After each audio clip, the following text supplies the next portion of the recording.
डकैती उद्यम पंड 6 डकैत गिरफ ट्रेन भितर डकैती करथिले माने उद्यम डकैतों निकटर पिस्तल मारणास्त्र जबत करा जायछि।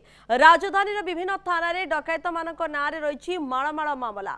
ए डकैत मानकु गिरफ करिछि जीआरपी पुलिस। न्यूज 7 एक्सक्लूसिव दृश्य आपण देखुछंती। डकैत मानक ठारू पिस्तल मध्ये जबत करा जायछि। 6 डकैत रहितले जे मानकु गिरफ करा जायछि।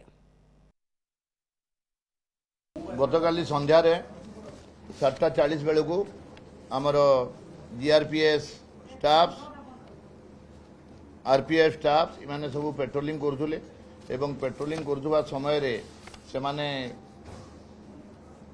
नजर रखिले जे किछि पिला गोटे अंधार रही फुसफास होउचंती सेटाकू से माने सस्पेक्ट करी से माने गोटे से टीमटा आपको एडवांस कले एवं सेमानकू से माने जते जानले जे माने किसी ट्रेन रे किसी करिया पई चिंता करूचंती बोलिकरी तापरे से माने समस्ते से मानकू राउंड अप कले जते से माने जानले जे पुलिस तांको राउंड अप करूची धरिबा पई बोलिकरी सेथुर जणे शेख मंजूर आलम से गुटे रिवॉल्वर टे कंट्री मेड सेथुर से गुटे राउंड ऊपर को फायर करथिला सेही